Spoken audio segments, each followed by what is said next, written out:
1억 사재기 완판녀 연정민입니다.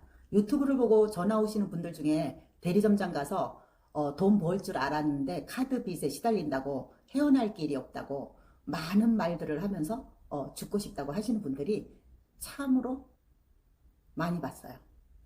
그런데 신문에 인셀덤 대리점장님이 자살 소동이 일어났더라고요. 동작대교에서 몸을 던졌으나 구조되었다고 하더라고요. 참으로 다행이에요. 얼마나 삶이 힘들었으면 그랬을까요? 인셀덤 사업을 하면 다들 돈 벌 줄 알아요. 이상하게도 계속 하면 할수록 빚이 늘어나거든요. 왜 이런 현상이 일어날까요? 문제는 대리점장도 사업입니다. 준비 기간이 필요하고 안내하시는 상위 점장님들이 정확하게 안내를 해야 되는데 5,500만 들어간다고 말을 해요. 그러다가 보니까 처음에 그렇게 들어서 그것만 준비를 하게 되거든요.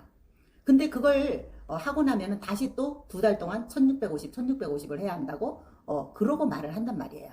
또 그게 끝나고 나면은 500 보증금이 있다고 말을 합니다.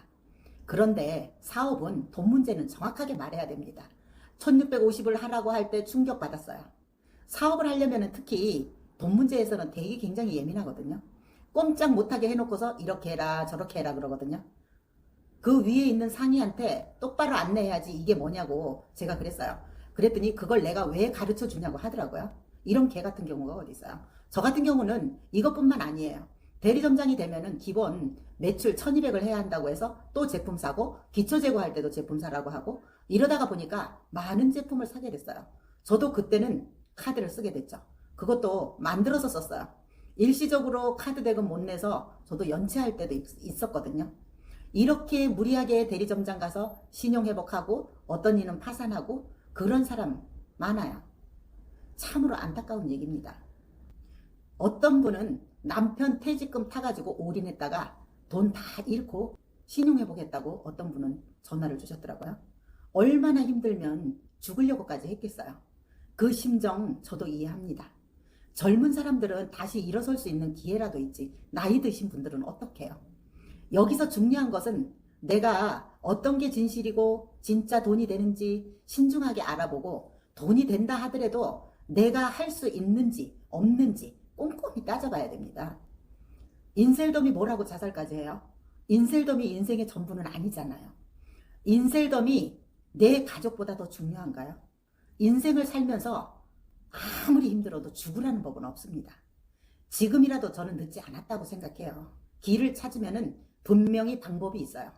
여러분, 제가 꼭 말씀드리고 싶은 게 있는데 여러분 꼭 배우셔야 됩니다. 보험회사를 들어가도 교육이 있고 회사를 들어가도 교육이 있습니다. 영업에 대해서 여러분들 배우셔야 돼요. 지금 현재 어려움을 겪고 있는 대리점장들도 영업에 대해서 배우고 실력을 쌓으셔야 됩니다. 돈은 상담 거래에 있어요. 배우지 않으면은 아무것도 할 수가 없습니다. 주먹국으로 시작했기 때문에 그런 피해 사례가 생기는 겁니다. 의사, 변호사도 거래가 없으면 돈 없어요. 이 세상에 쉽게 돈 버는 게 없거든요. 저도 쉽게 생각했다가 큰코 다친 사람입니다. 저 같은 경우는 찾았기 때문에 그래도 오늘이 있잖아요. 교육을 받으면서 저도 느낀 게 있어요. 사람들은 학교 다닐 때만 교육에 투자를 하지 성인이 되어서는 공부를 안 하더라고요. 저도 그랬어요. 특히 요즘은 경제 공부를 안 하면 살아남기가 어렵더라고요. 옛날에는 그냥 살 수 있었던 시절도 있었어요. 그런데 시대가 바뀌었거든요. 경제를 알았더라면 이런 불상사가 생길까요? 어디다 투자가 중요한 것이 아니고 나를 키우셔야 합니다. 나를 키운 후에 돈도 투자하고 버셔야 됩니다. 머릿속에 있는 것은 아무도 못 뺏어갑니다. 지금 현재 어렵다면 영업을 해서 돈을 벌고 싶다면 제발 나를 키우세요. 그것이 저는 답이라고 생각합니다. 이 영상을 보시고 지금 현재 영업이 어려우신 분들은 연락주세요. 직접 도와드리겠습니다. 감사합니다.